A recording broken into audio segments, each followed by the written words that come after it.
Hello, everybody, and welcome to this episode of the Purpose and Profit Sisterhood. I am Jeanette Anderson.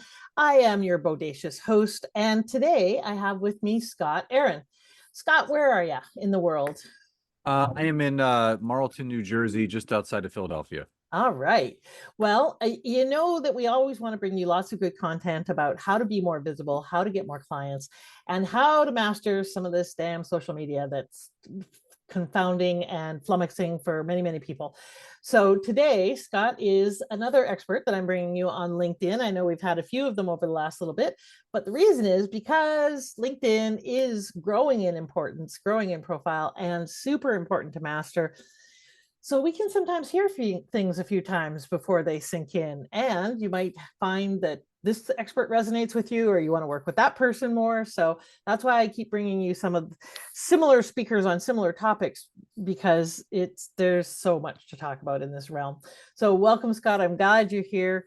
As usual, everybody, I'm going to tell you a little bit about Scott, the official stuff, and then I'm going to get him to give us the really juicy tidbits about all of his life and the things that we wouldn't guess about him from reading his bio. He doesn't know that yet, but and then we're going to jump right into all things LinkedIn. So, internationally acclaimed and award-winning online marketer, best-selling author, top podcaster and speaker, Scott Aaron is the go-to specialist when it comes to converting traffic, establishing connections, generating leads, creating sales, and building personal brands, all using LinkedIn. Fully immersing himself in learning LinkedIn and social media strategies, Scott quickly gained traction as a leader in generating big results for other entrepreneurs, online business owners, and business coaches, which is what we all want, is, big results in all of those areas, especially getting clients and creating conversion and getting sales. So tell me, Scott, that's fascinating. How long have you been working with LinkedIn? So I started using it for personal reasons and my personal business in 2013. And within about 6 months, I had a bunch of people noticing what I was doing and asking if I could help them. Help the first few people for free because they were my friends. And Mm-hmm. they all started to get the same kind of traction and results that I did. Mm-hmm. And one mentioned that, you should be teaching this. Mm-hmm. I've booked like 14 appointments. You could probably help a lot of people that have these holes and gaps in their business with what's working for you. And so for the last 11 years, that's what I've been doing. That's a long time in this field. So tell us something about you that we wouldn't guess from reading your bio or your website or anything like that. I was a competitive bodybuilder for a Ah, number of years. I was in the fitness industry from 1998 to 2016. That's how I kind of got my start in coaching. I ran, three family-owned health clubs, and I was a certified sports nutritionist, personal trainer, group fitness instructor. Did some powerlifting, bodybuilding, did corporate wellness speaking, corporate wow. wellness programs. So I've been coaching people for 25 years now. I went from more of like the personal side of things, like working on people's health goals, to helping them grow the health of their business now. So they're correlated, they're very similar, just the goals are different. Interesting. Yeah, that's a whole fascinating background. Yeah, I'm assuming you've probably read Alex Hormozy's work on $100 million leads and $100 million uh whatever the other one is. Yeah, I mean, I Offers. got yeah, I when I got started in the health and wellness industry, it was pre-internet, so there was no social media. Okay. So, this is the late 90s. So if you had a website, you were kind of like ahead of the game. Um, we people when we had our first gym, people actually had to fill out a written contract. There were no so there was like the white piece, there was Yeah, the yellow in between and the pink on the bottom. pink Like on the that's how bottom. we did Yes, it. yeah. So Try Hormozy, forms. he's doing great things, but that's more for, I would say, the nowadays generation of the wellness Yes, industry. yeah, I'm grateful for the time that I spent in it, but I'm glad I got out when I did because it is a very saturated thing. Profit margins are very, very slim, and competition is very, very high. yeah. So I learned a lot in my time period, but very grateful that I got out at the right time. Makes sense. And now you're helping other people figure out how to grow in their sector. So let's talk about LinkedIn because there's so much about it. Um, what do you think is the number one mistake most entrepreneurs make when it comes to LinkedIn? Well, there's a lot. Uh, but if I have to hone in on one, or I would say two. The two pet peeves that I have are people that are automating their processes. Mm, So they have automated software that connects and messages, which people don't know that actually is in violation of the user agreement. So LinkedIn is cracking down and they are deleting thousands of accounts every single day because if they find that you're using an automation tool, uh, they will delete your account. Now, oh, in these people's defense, the companies that they are using to connect the software is telling them that they are compliantly doing things the way that LinkedIn wants them to. But mm, if you just click on the user agreement and go to the do nots, it's clearly stated right there in the list that you cannot use any automated software that connects in messages. So I just feel it's very disingenuous when I get an automated message from someone. hmm. I'm just another number to them. They don't really care to know me. They're just looking to sell and pitch me, which brings me to the second pet peeve that I have is that people are more interested in selling and pitching than they are actually building a meaningful connection and relationship with someone. Hmm. Um, I don't respond to sales pitches. I don't respond to spammy notes attached to connection requests. I respond to authenticity and genuineness and someone that's really interested in getting to know me just as much as I'm interested to get to know them. Right. Okay. Well, and part of the challenge with that is time. People say like, and I know even just answering my DMs or my messages in LinkedIn is a lot of time.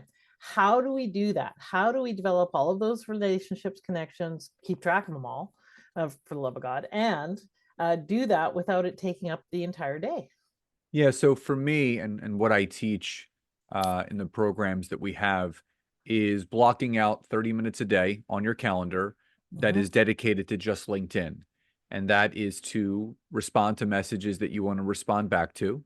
That is Hmm. sending messages to people that you want to send messages to. That could be creating a piece of content, which now that has been taken off of our plate because LinkedIn has their own pre-scheduling tool where you can pre-schedule your posts, your videos, your polls, your newsletter editions, everything. So you can literally sit down on a Sunday, pre-schedule all your content for the week. So now you can just spend your time networking every day, which is Okay. responding to people's comments, responding to other people. We all make time for what's most important to us. We all have the same 24 hours in a day. And for me, one of my core values is relationship building. Hmm. So one of the main things that I do every single day is I look to establish new relationships every single day because that drives business for us. Right. A lot of the people that come into our programs, it's predicated on the relationships that I've built with them. I want as many referral partners as possible where I can pass business to them and they can pass business back to me. So it's really acknowledging what's most important to you right now. Do you want to grow your network? Do you want to grow those relationships? Do you want to generate more leads organically? Hmm. And if the answer is yes to all of that, just simply block out that 30-minute time block on your calendar every single day, Monday through Friday, and you'll see the benefits of being on LinkedIn for a dedicated amount of time. Cool. All right. So I want to talk about some of the specific benefits and ways to do that. But before we do that, I'm fascinated, and so I'm guessing some of the people listening probably are. How do you stay organized with all of your connections? Because, like, I'm a great connector. I love connecting people, and I know thousands of people, but hundreds of people, like, um, well, and I can't remember everybody who does what and so forth. How do you stay organized? Because you must have thousands of contacts as well. How do you stay organized in terms of, say, for instance, someone needed a magazine publisher? How would you go find someone to connect them with? Well, I mean, there's two things that people can do. They can have a CRM, which is a client relationship manager, like Keep. Mhm. I use a project management tool called Trello. It's completely free, and I basically have a LinkedIn um, project board where on this board it has the new connections I've made on a specific date, where I am in the relationship with them, whether I message them, and they responded or didn't respond, if they booked a call, if they didn't book a call, if it led to maybe a referral or a client. So I have everything right in front of me. I check that board every single day. Now, for me, I have a very streamlined approach to LinkedIn. I only set up 5 calls per week. I don't like to overwhelm myself with too many discovery calls, so I'll Mhm, book 1 per day, and then mhm, obviously that will then spill into the next week. I, at one point, was so over the top with getting on as many calls as possible.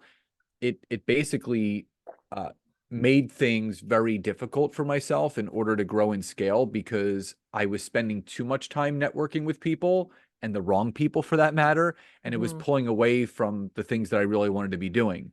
So I always tell people, if you look to book 5 quality discovery calls, whether it's a potential client or a power partner or a business ally, as we call them, that's going to streamline your process. Because if you're doing 5 calls a week, 4 weeks out of the month, that's 20 dedicated calls. Anyone can handle that.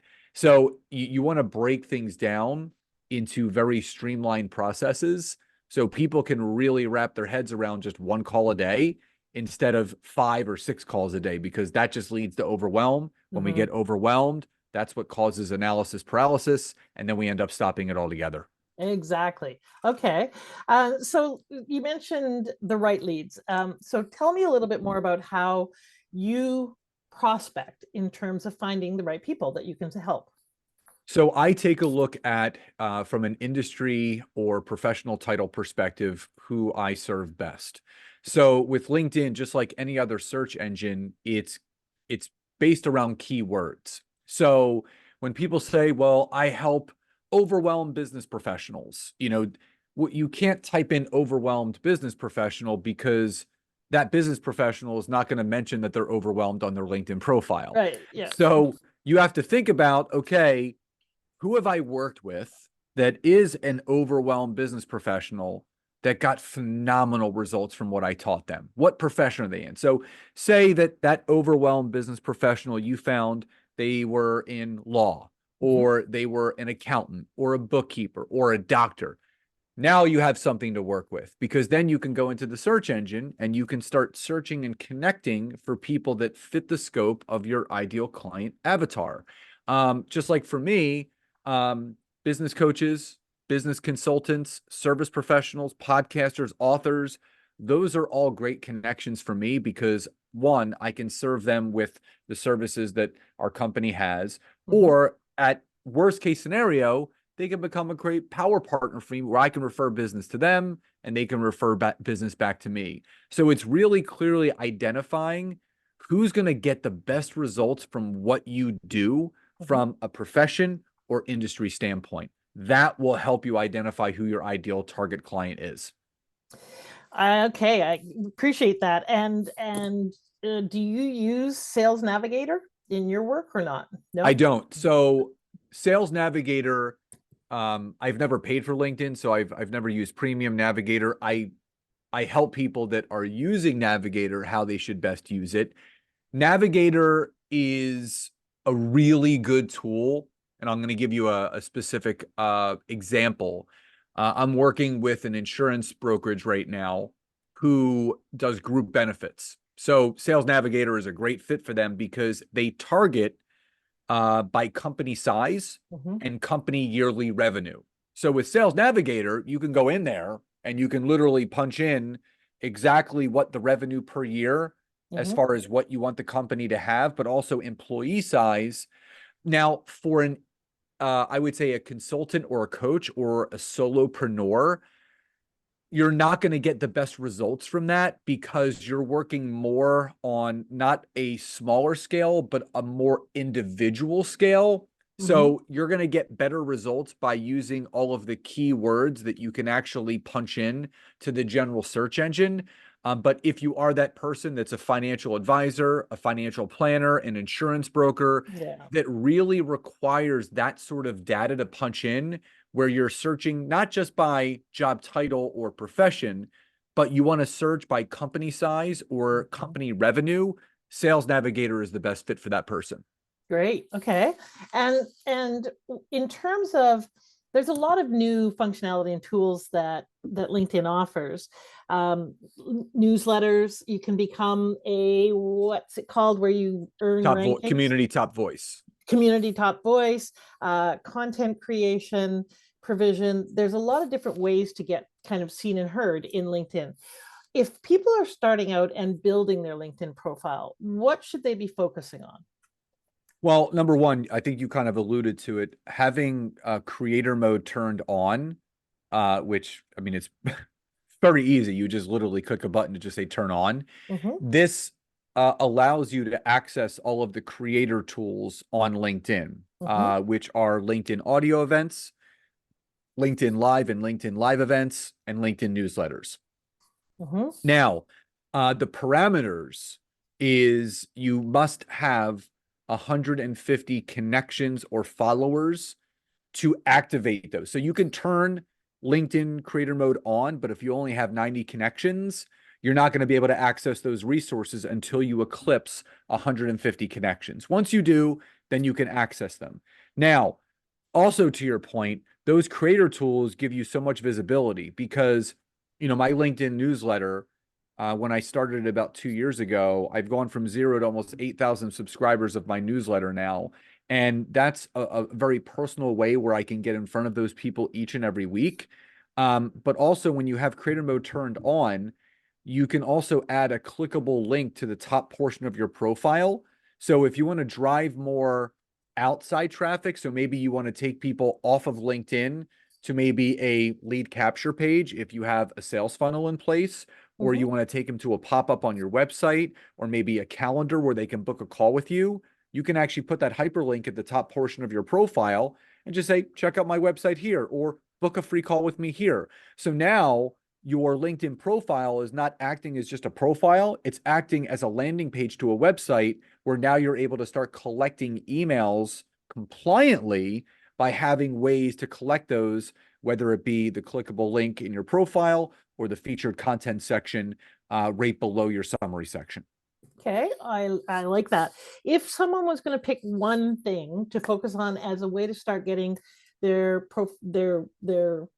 raising their profile within LinkedIn, would you recommend one over the other? I know that a lot of it kind of depends on what's their forte and their style and so forth, Yep. but what really helps you get visibility and reach? Is it the LinkedIn Lives? Is it the newsletters? What do you recommend?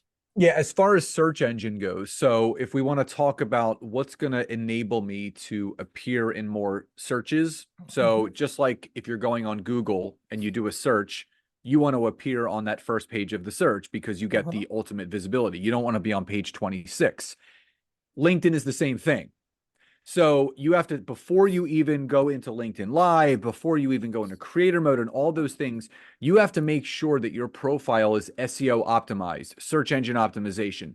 So that means you need to think about the keywords that your ideal target client would be putting into the search engine themselves, which would enable them to find you.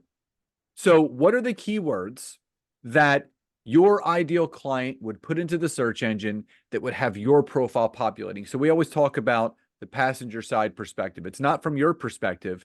You have to put yourself in the shoes of the person you're looking to attract. So, say, sales, marketing, branding, personal branding, website optimization. Those are some of the key things that you focus on, and those would allow your profile to populate.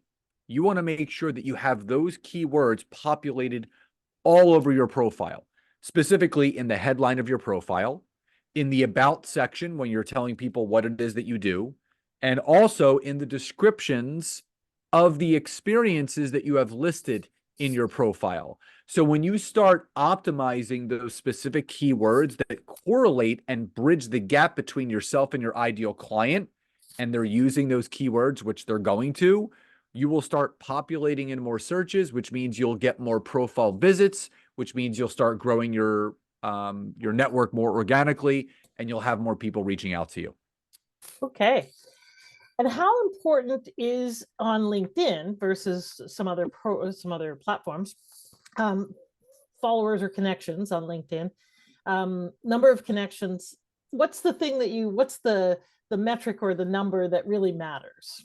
Well, I would say quality over quantity. So I've just eclipsed 30,000 followers about a month ago, but that's after 11 years. So slow and steady always wins the race. So a lot of people back in the day did something called the race to 30,000, which means they were spraying and praying. They were just connecting with anyone and everyone. But that's not going to prove a successful return on what you're doing and your efforts. So I always found that the quality of the connections that you have are going to lead to the quantity of connections that you want to have. So I always focus on connecting with the right people that are also connected to the right people, and so on and so on. Now, with me, I have creator mode turned on, so I have connections and I have followers. So there's people that just want to follow my content, which I'm totally fine with because that's a way to start nurturing that connection. Mhm. So for the person that really wants to do things the right way, focus on those ideal connections that will allow you to tap more into their networks on a more, I would say, consistent and deep way, where you can start to extract some of the people from their network into yours that are also in alignment with the things that you do. So it is a very strategic approach. And that's why also LinkedIn put the 100 per week connection limit. Back in the day, you could send thousands of connections a day. Mm. And people were complaining that they were getting like thousands of connection requests every single day. Now you're only allowed to send 100 per week. So you have to be really strategic and specific about who you're connecting to. They even put limitations on the amount of notes that you can add to a connection request per month now, because people started to abuse that. Instead of just waiting for someone to accept their connection to then message them, they're putting sales pitches in the notes. So Mm. now they want to limit the amount of sales pitches that people are getting by limiting the amount of notes that you can actually add. I didn't know that there was a limit on that. So what is the limit in terms of the number of follow-ups you can have with someone? So with the free version of LinkedIn, you are only allowed 10 connection notes added per month. Okay. With premium, I believe it's double. You can have up to 20. But I always tell people the only people you should be adding a note to Mhm. are the people that you actually know. So people that you maybe met networking, you met them in a networking event, maybe you met online at an online summit, maybe they read your book, maybe they listened to your podcast, maybe they saw an interview, they engaged in your content. You don't want to just say the whole blanketed, hey, Jeanette, would love to connect. I see we have 836 mutual connections. Would love to connect with you. Like Right. that's not a way to get me to accept your connection request. Right. Okay. There's so many questions I want to ask you about content and the right way to message, but I also want to make sure that we get in here. How do you help people? Who do you work with and how do you help them? So really anyone that's looking to grow their expertise, their brand, Mhm. their sales, and their revenue leveraging LinkedIn in a very genuine and authentic way. I patented a system called the 20-minute a day methodology, which is I teach people exactly how to really take full advantage of LinkedIn in only 20 minutes a day. It's Mhm. not difficult. It's just like anything else. You got to get your reps in. And once you master the strategy, again, LinkedIn has proven not just to us, but the clients that we work with a very, very profitable place, not just from a revenue standpoint, but from a relationship standpoint. So Mm. coaches, consultants, service professionals are the ones that we help the best. Okay. And you have how would they find you besides the gift, which we'll talk about in a moment, but where would people find you? Well, LinkedIn is also a great place to find me. Makes sense. But I mean, you can Google me. I have channels everywhere. I'm on YouTube, TikTok, Instagram, Facebook, everywhere. Okay. My podcast, obviously on iTunes, is called Networking and Marketing Made Simple. FeedSpot actually ranked it the #1 marketing LinkedIn podcast in the world, which I was very grateful to receive that honor.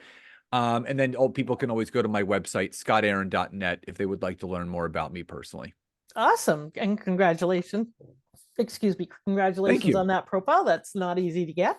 And so, what's one piece of advice you would have around content strategy? Because even for myself, I have a really clear content strategy for Facebook, but not as clear for LinkedIn. So as long as the content that you're providing on LinkedIn is value added, someone learns something from reading it and it leaves them better, Mhm. you'll knock it out of the park. The Okay. problem is that a lot of people are treating LinkedIn like Instagram or TikTok, where they're making it all about themselves and they're posting just pictures.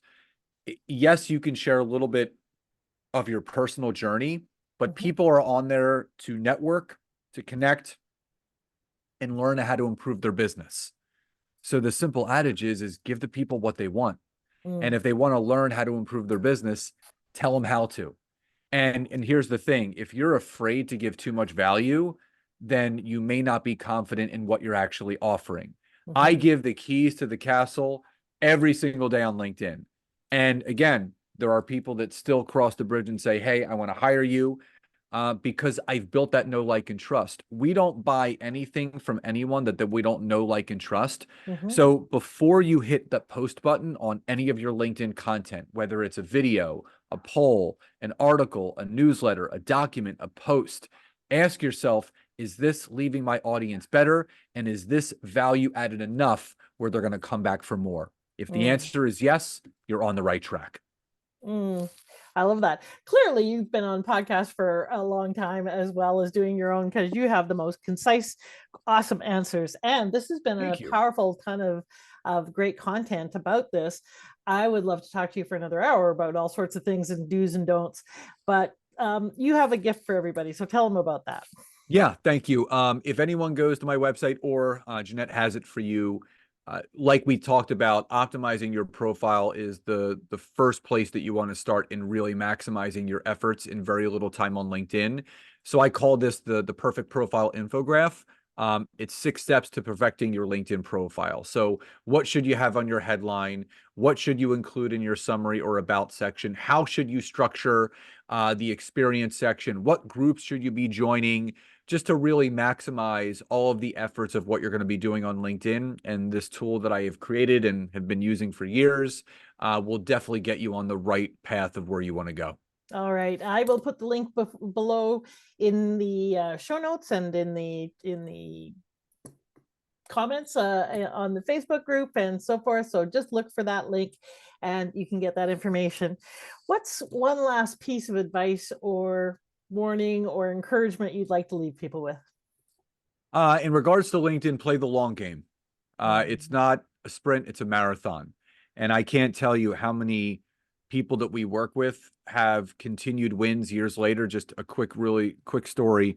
A gentleman that I worked with over 5 years ago in a whole different industry. He was in high level pharmaceutical sales, left and entered real estate just about 6 months ago. Went back to some of the recordings that we did when we coached together, messaged me the other day. He goes, I know you haven't heard from me for about 5 years, but I just want to let you know that what you taught me 5 years ago, I applied to my new real estate business and I just earned a $20,000 commission because of what you taught me. So what Mm. I can tell you is that it works. If you use LinkedIn the right way and you are consistent with it, it will prove to be profitable week in, week out, month in, year in, year out. Awesome. And I see in your background, you've got lots of different little books there. Are those ebooks? Are those books that are on your website? I mean, this is my latest book is right here. It's called, Mhm. I can't even point. It's the That's LinkedIn book for sales and marketing. yeah. That's the second edition. The third edition is actually coming out in August of this year. And this book right here is my wife's, How to Okay. Build Your Personal Brand on Social Media. If you go to the timetogrow.com, you can get hers. My book is also on my website, scottair.net, or it's on Amazon. So again, they're also great places to start learning from us. Perfect. All right. So the long game, really important in LinkedIn and actual authenticity as opposed to spamming. And thanks for letting everyone know that the automations are not kosher and copacetic because that is actually very popular right now is to set up bots or to set up, various AI tools. So good to know that that could get you shut down, which is not bueno if you're trying to run a business. Thank you so much, Scott, for all the practical advice, for being here, for packing so much in half an hour. You're a great expert, and I recommend folks that you reach out, talk to him about what he can do, and for sure, check in on his podcast, tons of great information there as well. Thanks, Thanks, Jeanette. Scott. Have a great day. You too. Bye, everybody.